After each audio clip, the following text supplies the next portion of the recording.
So I'd like to talk to you about power. As leaders, power is something that we are consistently navigating and negotiating through our work.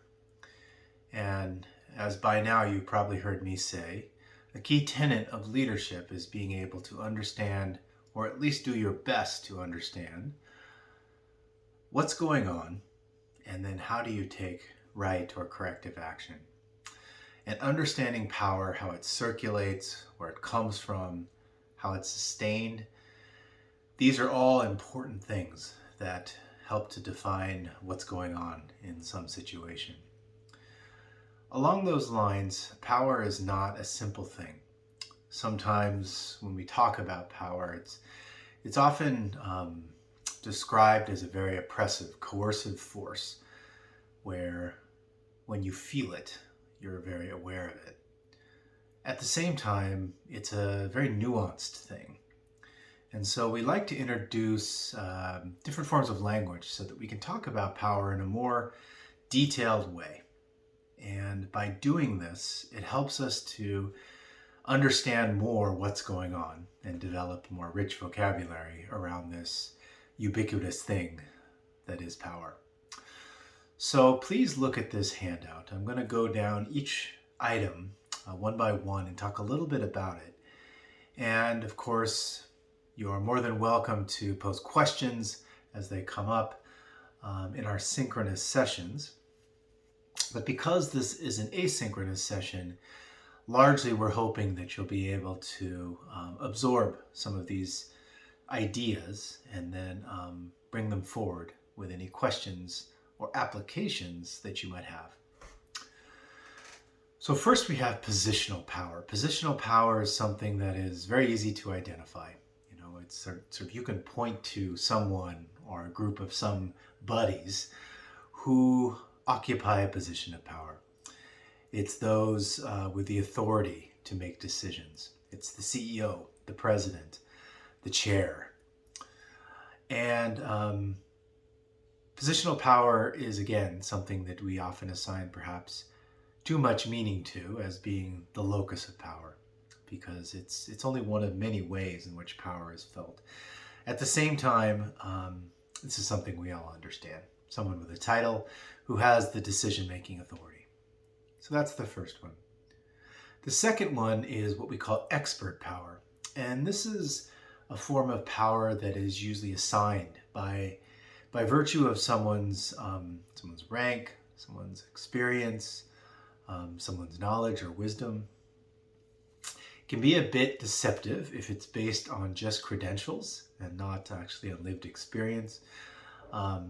As an advanced degree holder myself, I've seen how people with advanced degrees often wield that expert power to be able to move forward or to accumulate resources to help them advance whatever initiative or agenda that they might have.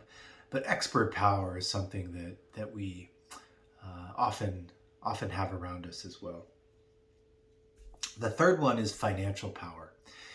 Financial power is something that comes from the accumulation of and the access to financial resources.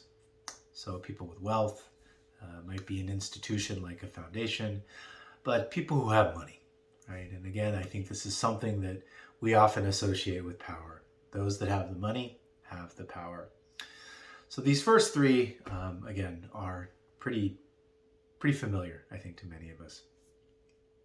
As is number 4, institutional power.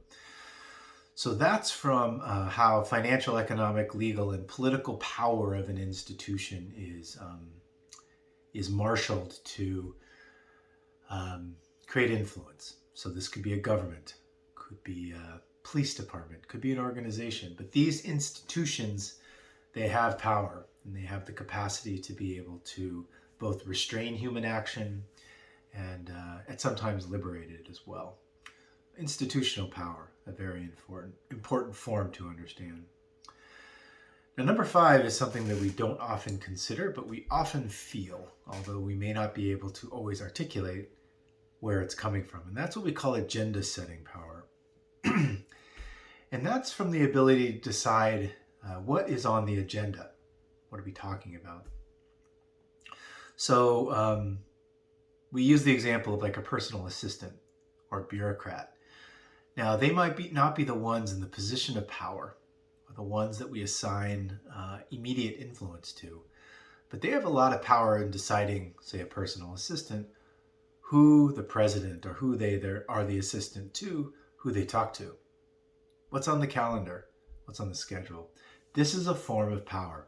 Just like if you go into a meeting, what's on that agenda, somebody said it, and there are things that are not on the agenda. This is a form of power. It's a form of influence, and it's a form to shape what is talked about. This is what we call agenda setting power. Next is ideological power. And this comes from an idea, a vision, or an analysis. So an idea like democracy or capitalism, big idea. This is a form of power where we ascribe a lot of influence in how these shape our actions, what we believe in, and how power in this way is formed around an idea and how people relate to that idea. What we call ideological power.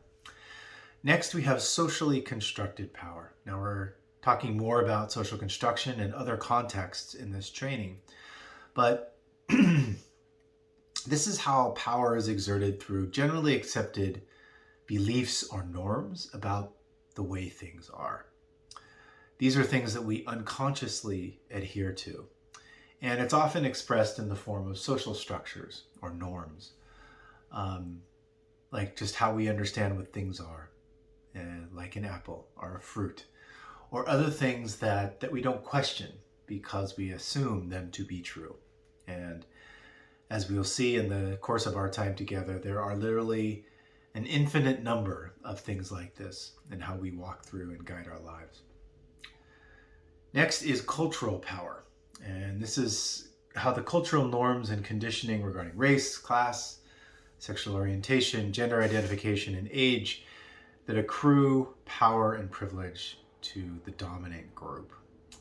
Now, this is from the perspective of those who are oppressed as the result of the dominant group, a way in which a consciousness or awareness around that can help to empower or to take back some of the power that may have been lost as a result of these dominant frameworks. Patriarchy. Most of you are probably familiar with the Black Lives Matter movement, and calling attention to, in the case of Black Lives Matter, the way in which this very simple recognition that lives of Black people, particularly in the United States as it started, and I know that it's emerged in other parts of the world, but that they matter, they are significant. And that sort of base level recognition that these lives matter, not that they're better, but that they matter, is a way of calling attention to historically how Black people in the United States have experienced oppression, and particularly from the realm of equity and inclusion. So cultural power is an important phenomenon to understand. Next is disorienting power. So this comes from the ability to sow seeds of doubt through innuendo and falsehoods.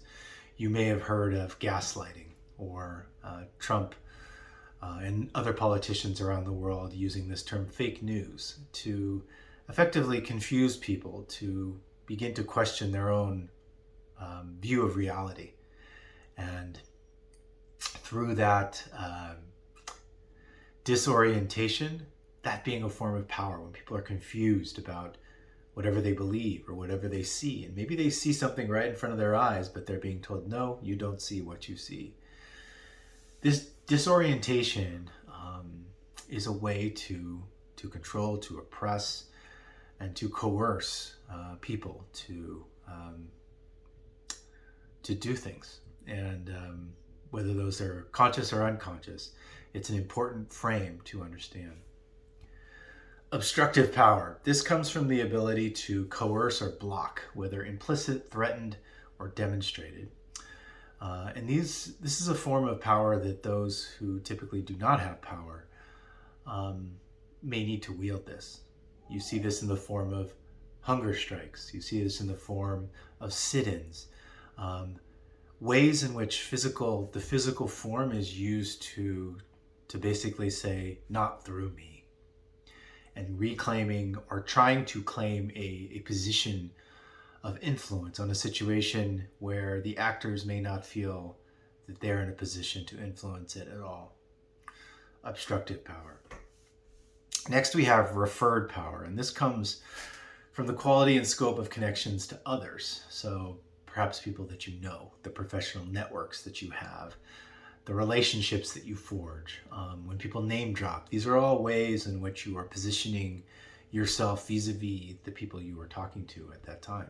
Referred power is an important thing to understand, and how people, and many people actually wield this quite strategically, perhaps quite effectively, and sometimes quite manipulatively, unfortunately.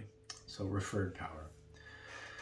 Collaborative power. Now this comes from the ability for us to join forces and partnership, working together to come together and to generate power and influence through our partnerships.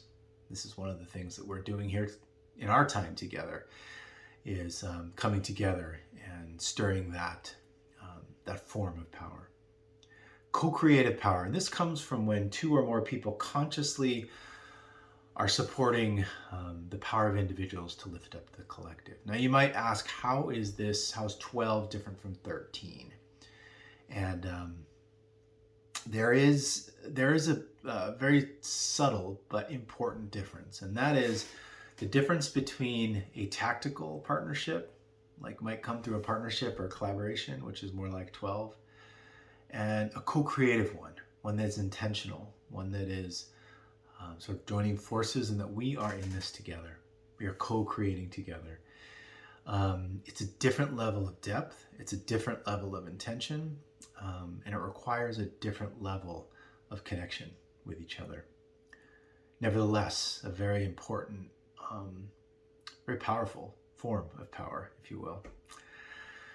Next, personal power. And this comes from one's ability to manifest the energy and vision to communicate, influence, and shape experiences. We don't want to overlook the power that individuals have, the power that we have to generate, influence, and shape our own experiences.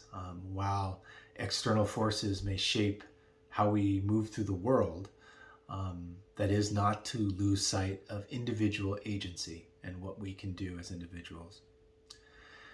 And finally, number 15 is supernatural power. And this is coming from the connection to something larger than ourselves. Spiritual and faith traditions, our ancestry, things that are greater than simply who we are as individuals or who we are as people at this particular time. Supernatural power is something that of course is less tangible, but it is no less influential on shaping how we move through the world. So these are 15 forms, sources of power. We'd like you to, of course, consider what are the sources of power that show up in your work, show up in your leadership, and show up in your life. Are there some that are more prevalent, that you're more comfortable with? I imagine if you're like me, there's probably more that you are uncomfortable with. And maybe as a leader, you've had to learn how to relate to those in a more generative and positive way. All of this is to say that power is very nuanced. There's many faces to it. And we could actually talk for many, many days, even beyond what we've introduced here. So we hope that you're able to take this language, apply it to your work, and begin to see what's going on around you in a more detailed and nuanced way. We invite any questions, comments that you might have.